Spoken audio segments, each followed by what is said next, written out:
Hello, world. Welcome back to another episode of Practicing Awakening from the Meaning Crisis. My name's Sarah, and I'm here with my friend Lizelle.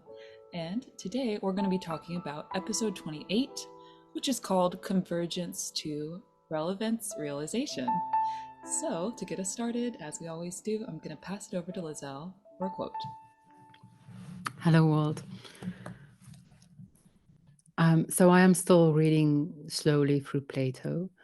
I am reading, I don't know how to pronounce it in English, Alcibiades, I think. And I've got the Greek as well. In Greek, it's Alcibiades. It looks more like Alcibiades. So I have a quote from him. Socrates speaks. But how is this, friend Alcibiades? Have you forgotten that you do not know this? Or have you been to the schoolmaster without my knowledge? And has he taught you to discern the just from the unjust? Who is he? I wish you would tell me, that I may go and learn of him. You shall introduce me. Then Alcibiades replies, You are mocking me, Socrates. Socrates, no, indeed. I most solemnly declare to you by Zeus, who is the god of our common friendship, and whom I never will forswear, that I am not. Tell me then, who is this instructor, if he exists? Alcibiades. But perhaps he does not exist. May I not have acquired the knowledge of just and unjust in some other way? Socrates. Yes, if you have discovered them. Alcibiades. But do you not think that I could discover them? Socrates. I am sure that you might, if you inquired about them. And then the Greek means to seek. If you were seeking after them. Alcibiades. And do you not think that I would inquire or seek? Socrates. Yes, if you thought that you did not know them. Alcibiades. And was there not a time when I did so think? Socrates. Very good. And can you tell me how long it is since you thought that you did not know the nature of just and the unjust? What do you say to a year ago? Were you then in a state of conscious ignorance and inquiry? Or did you think that you knew? And please to answer truly, that our discussion may not be in vain. Alcibiades. Well, I thought that I knew. Socrates. And 2 years ago, and 3 years ago, and 4 years ago, you knew all the same. Alcibiades. I did. Socrates. And more than 4 years ago, you were a child, were you not? Alcibiades. Yes. Socrates. And then I'm quite sure that you thought you knew as well. Very nice. You thought you knew. You thought you knew. You thought it was obvious, right? Nice foreshadowing there. Where we have now moved into this series is from the historical into the cognitive science. And from that space, we've kind of like delved into this question of what intelligence is, because we want to understand it. So there are what we've actually found, or what has been discovered, I guess you could say, is that there's not just like one way you can solve a problem. In fact, it's actually the development of the problem in the first place that seems to be where we struggle, because particularly in the West, I guess you could say, our school system is designed to present a problem to us that we are intended to solve. So intelligence is seen, amongst other things, as a capacity to be a general problem solver. And then the problem indeed is that we are presented, as you said, in school with well-defined problems. But last time we talked about the importance of problem formulation. And we never learned to do that. We were never taught how to take an ill-defined problem and turn it into a well-defined problem. And that is the first step to actual problem solving. So that was what we talked about last time, the importance of problem formulation. Although that was just at the end, Indeed, we looked at intelligence and different people's view on how do we discover intelligence. And then we looked at people, psychologists who look at it, and then people who make little artificial intelligence thingies look at it, and both agree that it's about general problem solving. So that is where we were. And in this episode, because it's convergence to relevance realization. So we have to remember that little diagram that a couple of episodes ago, maybe only one, I can't even remember, where he's like, what makes something profound? So he's profound in the middle. If there's a lot of convergence and if there's a lot of elegance, so a lot of things coming in, feeding your understanding of it, the different senses he talked about in that, like we can hear free, we can touch free, that was the example he used. And then the next episodes will be, I think he promises something at the end of the first episode, that the elegance, like how can it be applied to life? Is there different ways to apply it to life? So yeah, so we're now at the convergence stage. So what, and it's about relevance realization. So what feeds into this relevance realization? And it's connected to intelligence, because I think a couple of times he said at the core of our intelligence is our ability for relevance realization. And that's how it's connected to intelligence and what intelligence is. Nice and succinct. I like the way you put that. In addition to logic, those psychotechnologies that open us to insight are indispensable. Insight is important, Crucial, he says. crucial. What I've written, the process of insight is moving from an ill-defined problem to a well-defined problem. That is the insight. That's a moment of insight, like not quite knowing what you're dealing with until getting that, oh, this is what it's actually about. So insight is helps you self-correct indeed. It's a reframing insight. See what is really truly relevant. That I like how you say from ill-defined to well-defined. Like that takes you from an ill-defined problem to a well-defined problem. That ability to frame it, Yeah. and so what I'm sensing is maybe that insight is what allows someone to reframe. It's that whole Mm. shift Hmm. that alien's landscape Yeah. completely changed because of an Yeah. insight. Yeah. And it can be a small thing, but it can also be a big thing, because I have to now also think back to the whole, what the child is to the adult as the adult is to the sage. And he talked about certain insights. You get it maybe in a particular condition, but you know then it's applicable to a whole range of problems. So the insight can be, local, but it can also be quite global and then change your whole way of being almost, which is why insight is so important, or indeed the word that you used, crucial for cultivation of wisdom, because it's that which takes us from being a child to an adult, or being an adult to a sage, that type of thing. Yeah, and relevance realization helps you being a general problem solver, and that's how it relates to intelligence. Mhm. Well, one of the ways. And then he's going to go into all these convergences. So the whole is all things that's like showing how important relevance realization is, all coming in to show how important relevant. That's basically the whole episode. Different ways of coming into the importance of relevance realization. Mhm. Mhm. Yes, it's not something he's just made up. No, Okay. they just made it up. Yes, this book is where it's come from. These are the culprits. Arrest them. So So, arrest them. We need to speak to them. all right. So, moving from that ill defined to well defined allows us to avoid the combinatorial explosion. And there's that self corrective feature Yeah. that it has too, that problem reframing. And they help you overcome the way your meaning making machinery makes some things less obvious and perhaps the wrong things more salient. Insight helps you to refine your relevance realization. I Okay. almost want to say it's that finesse also that he spoke of in previous. We need that finesse to be able to discern, to know exactly how far to stand from someone in different contexts. To know how to kiss someone, he uses that example of finesse. And, Mhm. what's the relevant time? What's the relevant place? What's the relevant build-up? All those things is.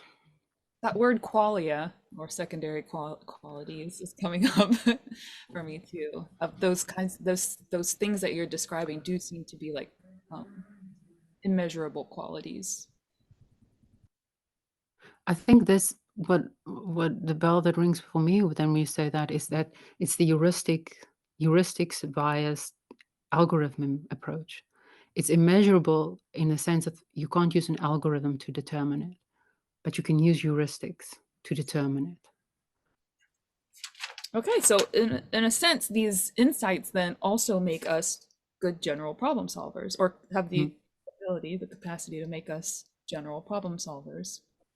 Like he's now getting to the importance of relevance realization and how, of course, it links to this general problem solving And it helps us to make sense of the world. Okay, so how does it help us make sense of the world? in various ways. Let us start. Let us start with our capacity to categorize, which is a very important way of us making sense of the world. It helps us make predictions, abstract, important, and potential relevant info, and control our ability to be intelligent. Okay, so Mhm. yeah, it's basically about categorization. And this is the first thing, because what he's coming to, but he's going to take a little bit a while, is like for categorization, that to be accurate, we need relevance realization. So this is one of the lines coming in, one of the convergences, like the importance of relevance realization is we need it for proper categorization. And then he talks about like the Sesame Street explanation of categorization. Like, and I almost think I remember it was part of IQ test as well, wasn't it? Like that you Yeah, have things that's like which one doesn't fit type of thing, or uh, things like that. yeah. It's I my brain immediately, I don't know, I'm like, is this relevant? Um, when you said that though, yeah, like the process of elimination, you're not going to be mhm, left with very much if you're eliminating all the, because like when he first showed, like when he first said this is going to be the Sesame Street explanation, and then he puts down a eraser, what was it, two black markers and a yellow one.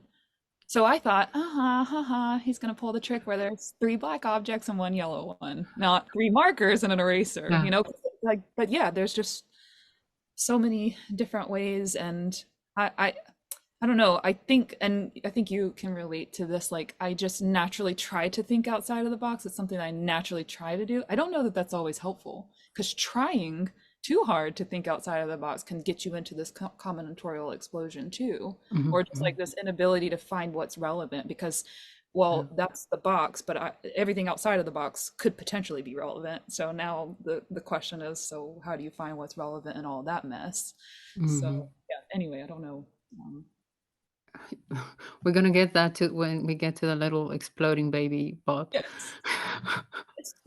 We will get there. That's, but yeah, it is relevant, I think, because it shows exactly how categorization is not logical necessarily. It's psychological. It depends on your state and what you're looking for, what's relevant to you in your condition or where you are. Like, I guess I'm a in the box thinker. I didn't even think of the possibility to make it three black objects, but that's very possible. If that is, if you're searching for black objects, then that's going to be what you notice. Mhm. And yeah, so it gets us then to that there's logical um, categorization, and then there's psychological categorization, he says, and we have to distinguish between the two. And logical categorization actually doesn't get us any far in any way, because then he uses that example of the bison and the lawnmower.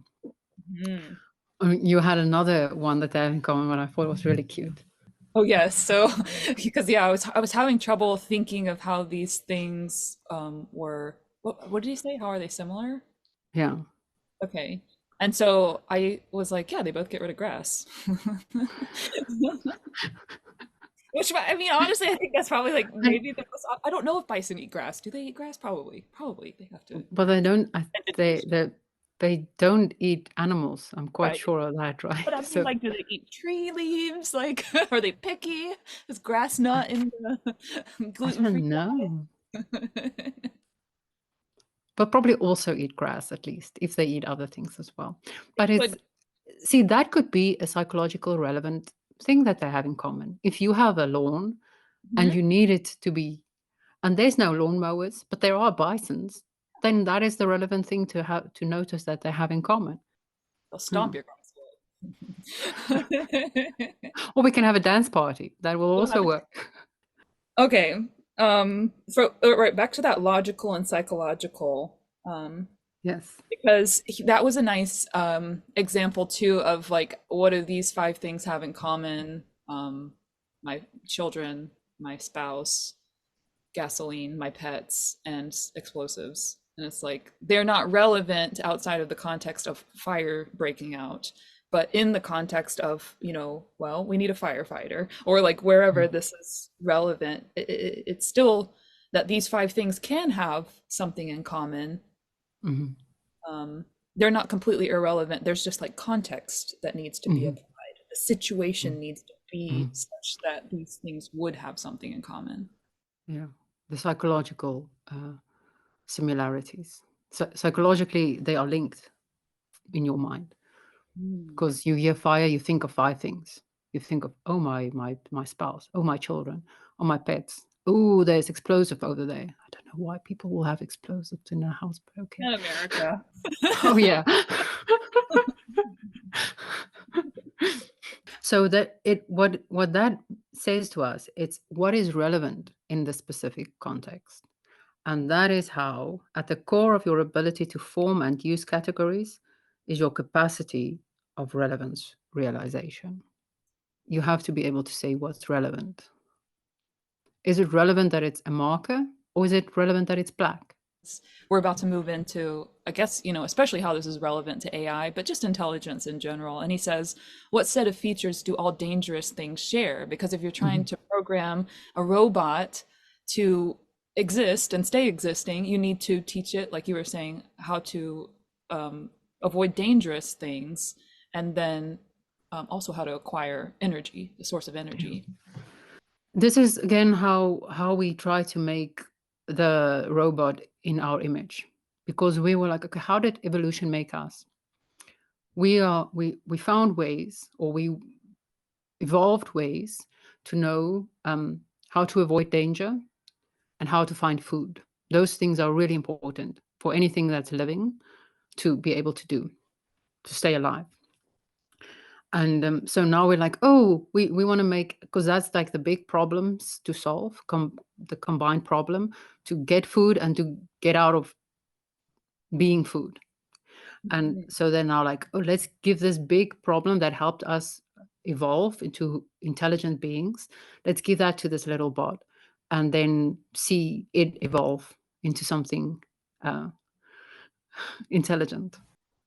I like this Oh, shit. idea of everything has behavior and how, because like, you can describe inanimate objects as this behaves this way. Or Mhm. so behavior isn't necessarily inherent to it being alive. So that's Yeah. something. I don't know how Uh, important that is, but I keyed in on Well, that. I actually, because we didn't actually speak about it in previously, but it's really important because being an agent, it's about being an agent, not just being alive, but being an agent. It's Hmm. not just behaving that makes you an agent. And being an agent or agency is really important to John's overall argument. So it's important that we indeed highlight this. For future purposes, we'll probably come back. I'm quite sure it will. And being an agent means you can determine the consequences of your behavior and you can change your behavior accordingly. Hmm. Yes. That is what being an agent means. You realize if you touch this thing, it burns, so maybe I shouldn't. Sometimes it takes a lot of times touching it before you realize you shouldn't. But Yes. Yeah, or I mean, drinking it, smoking it, Yeah. gambling it, all that. Yeah. Yeah. Yeah. If you can determine the consequences of your behavior and actually see the consequences and not just the immediate gratification, Hmm. and you can change your behavior based on that Mm. to have agency. Mm. That's nice. Yeah. And I feel like it's important for problem solving because for formulating the problem is taking into account the consequences of your current actions. Okay. Hmm. And then saying, okay, this is my actions and their consequences. So reducing then the consequences back to the actions that cause it to find the problem. Say, this is where the problem is. Right. All right. So then we have that ability to do that. So now they're trying to have this robot do something similar where have agency. Okay. Once upon a time, there was a little robot. I'm not going to give it a name because it has a sad ending. Um, the purpose of this robot was we wanted to cultivate the ability to be an agent, indeed, within this robot. So they took a little robot and they took a wagon and they put a nice juicy battery on the wagon because that is the robot's food. But the robot also had to know how to get away from danger. So they also put a little bomb with that was lit, so it was going to explode on the wagon. But the poor little robot was only focused on the food, like many of us are when we're teenagers. We don't think of the consequences, we just think of the immediate reward. So the poor little robot took the wagon with the juicy battery on it and dragged it behind him, simultaneously then dragging the bomb behind him. And so he blew himself up. Like, that's really sad. And then they made the robot's head even bigger, which made it look even more like a baby. And and they said, okay, and if they put a little black box and said, okay, let's think what's happening there. He was just focusing on what he was trying to achieve. He wasn't focusing on the side effects of what his actions will bring about. So let's make him think of the side effects and try to avoid that. And then the little robot went to the wagon with the juicy battery and the bomb, and he just stood there. His mind was going woo, woo, woo, woo, woo, woo, woo.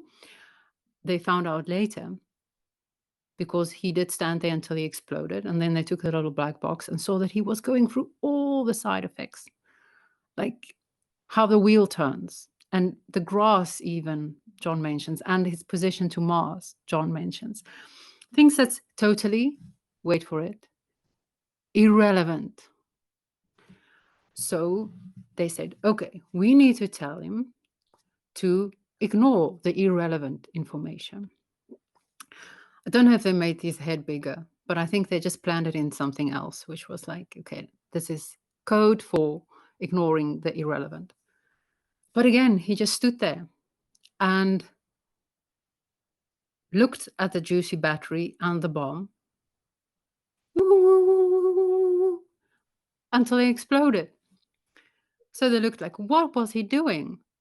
And he was ignoring the irrelevant information, but first making notes of what is irrelevant and what is relevant. So still going through or every single side effect of his actions, which reminded me of that pie thing that John, like, if you search the whole space, you're never gonna be able to get through it. You have to somehow zoom into one little slice of pie in order to find what is relevant and what is not relevant. And that is the big experiment, like showing us like how what we think is obvious, because obviously take the juicy battery and get the hell out of there, type of thing. But the robot didn't see that. So that number of consequences in that second part of the experiment was combinatorially explosive. So then they're like, cool, okay, well then just, ignore what's irrelevant. If it's Yeah. combinatorially explosive, then just ignore the irrelevant. Literally explosive as well. Don't ever forget this imagery. So yeah, it turns out we don't look at our surroundings and say, oh, that curtain irrelevant, that light irrelevant, even though right now it's relevant, air conditioner irrelevant. It's like that, but that was like the perspective. They didn't even expect it to do a checklist of irrelevant. It's just like, Yeah. ignore what's irrelevant, dumbass. It's like, well, Yeah. what's irrelevant? Everything's relevant. What are you talking about? So it's like, okay, so for the problem that you've presented me, this is irrelevant, this is irrelevant. Yeah. That's the obvious thing to do, actually. Yeah. If you're telling me to ignore everything irrelevant and what my job is to make lists of things, yeah. To come back to Descartes, for certainty, we need to check everything. Hence, we can never have certainty. Mhm. But I like how you casually threw in like, oh, for at this now stage, actually the light is relevant. It's like that how obvious these things are, right? When you sit down behind your computer, you look at a few relevant things and you immediately know what to look at. Is the light on? Is my camera working? Those types of things. Which, if you're not sitting behind your computer, that's irrelevant. So the context is it's amazing how our mind works.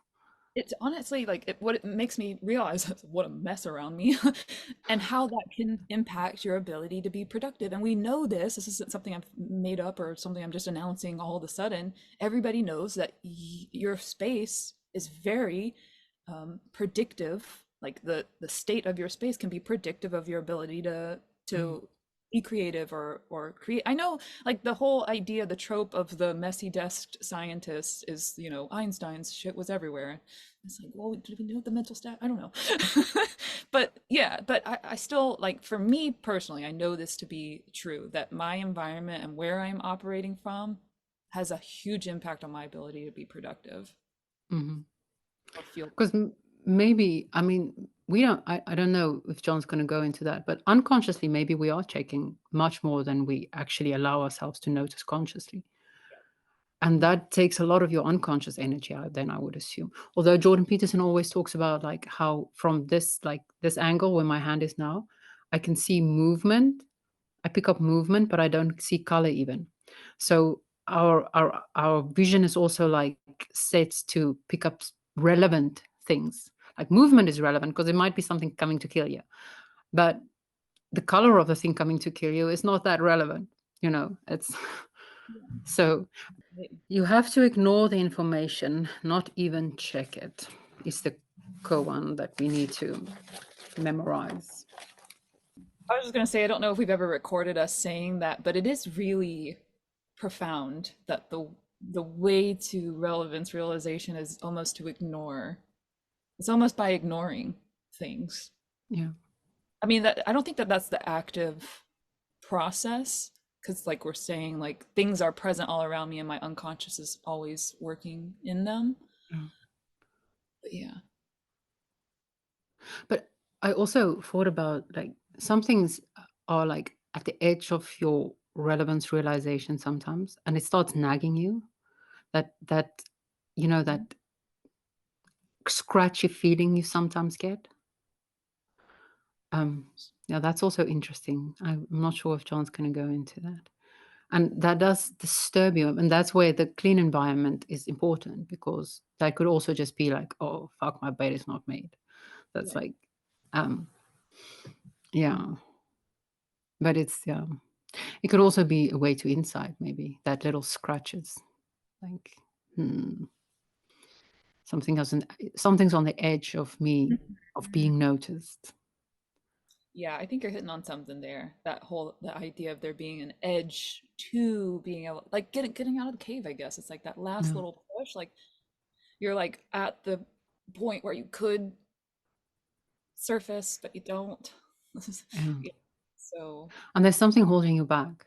Yeah. Like I sometimes feel like I'm holding myself back on purpose. Some things I know why, it's like, oh fuck, it's gonna be a lot of work if I pay attention to that. So I don't. Yeah. Mm. Choosing, it may not be advantageous to choose what to ignore. Exactly. It could be, but it may not be. See, that then has a whole different layer. I feel like all of this is so layered. Like you have to fine tune again your machinery so that choosing would become advantageous. So then he gives a definition which is not a definition of relevance realization. Relevance realization is not the application of the definition. It is somehow intelligently ignoring all the irrelevant info and somehow zeroing in, making the relevant stuff salient, standing out so that the actions that you should do are relevant to you, obvious. Somehow things become obvious. And that is relevance realization. And then you act on it. And I think that's the important part. You act according to what you find relevant. Hmm. This is kind of bringing up the idea of like when you're leaving the house and you see something and you're like, I should grab that. And then you're like, why? I'm not going to need that. And then you get Yes. to the place and you need the thing. And it's like so random. It'll be like, like, does anybody have mustard today? And it's like, damn it. I saw that mustard on my table and I meant to Yeah. grab. And it's just because it's something so weird that you'll Yeah. forget that somebody will ask for when you're out. And you're like, yeah, that was probably I don't know what that is. I mean, Yeah. surely that could be synchronicity of the pattern of, oh, I left my mustard and now because somebody's asking for mustard, it's so salient to me because I saw that Mm. earlier today. But yeah, I don't know. I don't, doesn't necessarily mean that there's a connection. It could be like the logical, I guess. Think interpretation would be like you've been in the situation where you're heading before, and you know that unconsciously you know that there might be a need for mustard at Mhm. that place, and that's why mustard caught your attention as you were leaving the Right. room, Yeah. and then it was indeed asked for, as it has been done maybe 10 years ago in the same place, but still it has been asked for previously in this place. Yeah. That could be a logical explanation. Of course, I have other explanations. Consciousness, working memory, communication, these things will come back when he's making his little diagram of the deeper problem of relevance realization. Yeah. And then he throws in two different convergences, both on language. And the first one is that, excuse me, I'm out of gas. Oh, there's a station at the corner thing. And with that, I guess he's quoting Grice and saying that you always convey much more than what you say. Yes. So you have to depend on the other to convey above and beyond what you actually say. Well, the other to understand your true meaning of what you are saying, even though you're only conveying like these little bits of sounds. You're like John always says, something comes out of your face hole and the other one understands, and that's a miracle. Oh, intelligere, right? Read between the lines. Yes. Did you give your little sign? Read between the lines. And we have these conventions. That's what it's about. We can't convey we every no. We convey so much more than what we say. So we have these conventions by which we communicate. And that is like, excuse me, and then he goes into detail what is all implied by that.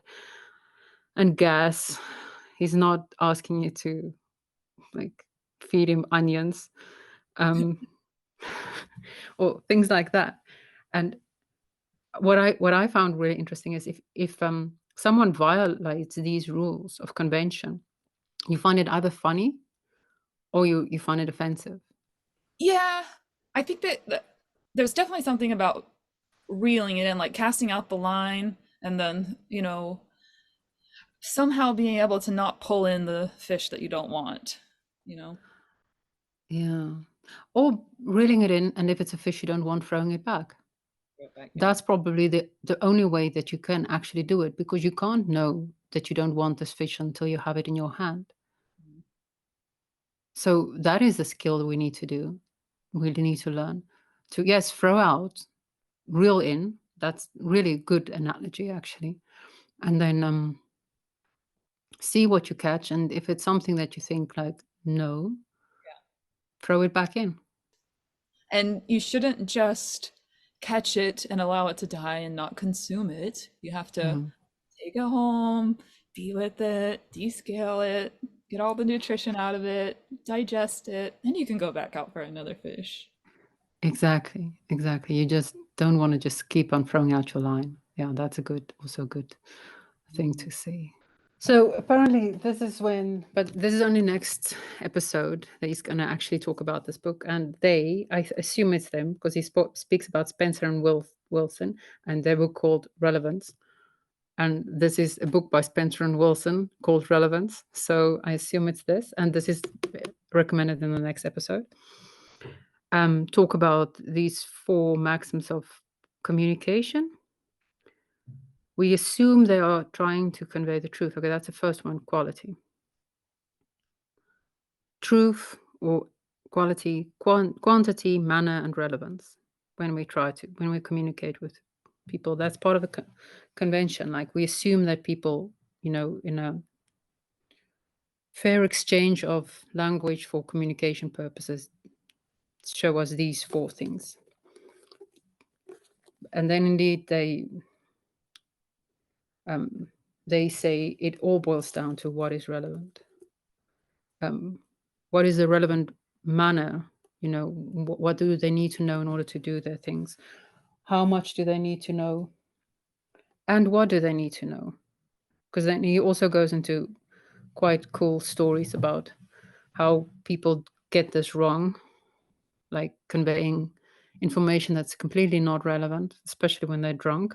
So the 2 language convergences is, the first one is, we are always conveying more than we're saying. And for that, we need relevance. We need to know what's the relevant information that this person is probably trying to convey to us with that. And then the second one is these maxims that, and their theory, like, and that also conveys that to the importance of relevance, converges to the importance of relevance realization.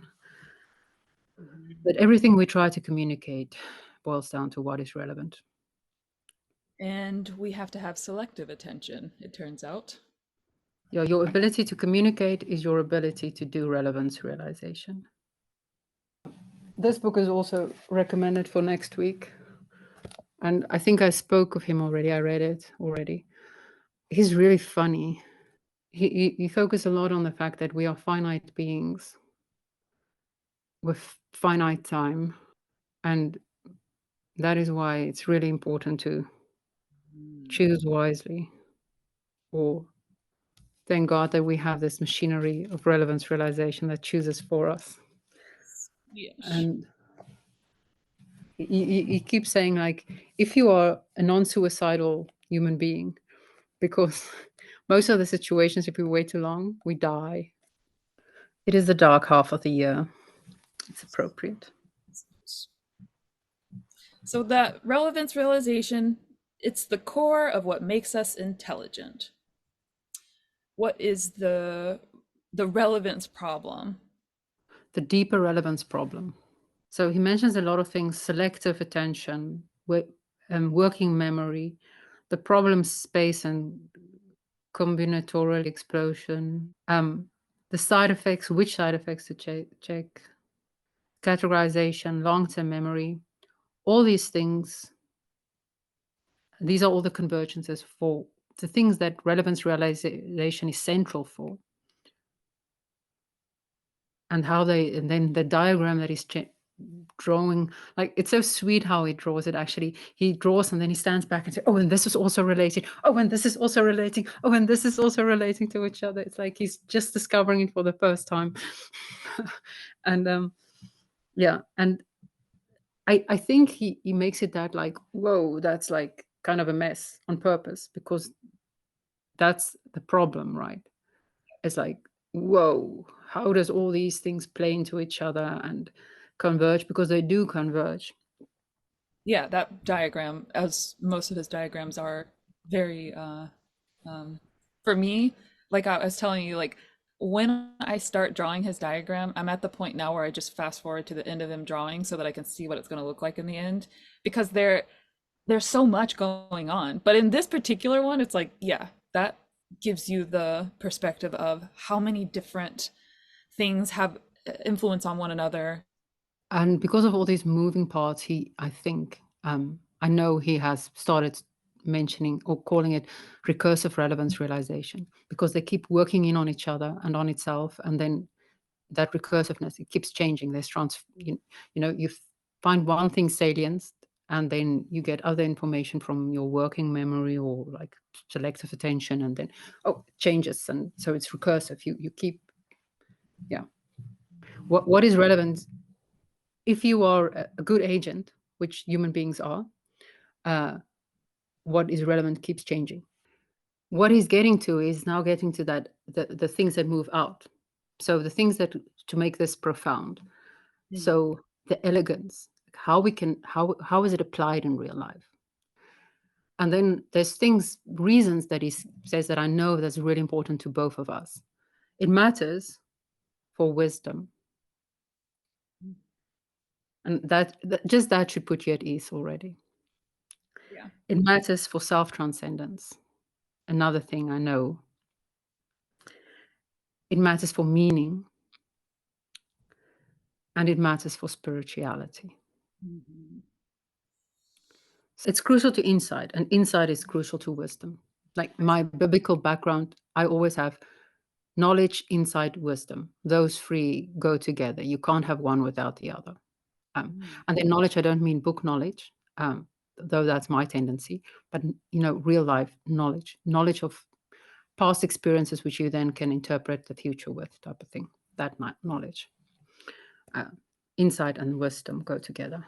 So relevance realization is crucial for consciousness, and consciousness, or altered state of consciousness, is important for cultivating wisdom. Recursive relevance realization, I put the recursive there in, is important for self-transcendence. Self-transcendence is important for wisdom. And like I said, I remember now, I said before, like John pretends like that his project is the meaning crisis. It's not, it's wisdom. It's Mm. all about wisdom. He talks then about regenerating the connections that we lost in this whole history that he was going through. And because relevance realization is about the relations of relevance. How is something relevant to me? He mentions here it's not just called calculation, it's deeply involving, which reminded me of this book, where if people don't have skin in the game, if they don't care about their survival, they don't make rational choices, Mhm. even if they have high intelligence. It's not about being logically gifted, it's about having skin in the game, being relevant to others. And I, I recently again heard him say at a certain point, and that's agape, you stop thinking how is things relevant to me and start thinking how am I relevant to that. And that is a deep source of meaning, feeling that you are relevant to something bigger than yourself. So I don't have Plato for the end. I have the I Ching. All of my books, when you visit me, whether it's sooner or later, you will see in all of my books now in the front, your name is written. I'm like Sarah, and then page numbers that I can share with you. So I went to page 224 because Sarah's written. There's another one, but this one seems relevant. And it's more about the process that we're going through here and the meaning of it. And I wrote this before we talked about it. So it was that type of remembering. So a lake evaporates upwards and thus gradually dries up. But when two lakes are joined, they do not dry up so readily, for one replenishes the other. It is the same in the field of knowledge. Knowledge should be a refreshing and vitalizing force. It becomes so only through stimulating intercourse with congenial friends with whom one holds discussion and practices application of the truths of life. In this way, learning becomes many-sided and takes on a cheerful lightness, whereas there is always something ponderous and one-sided about the learning of the self-taught. The importance of practicing the awakening.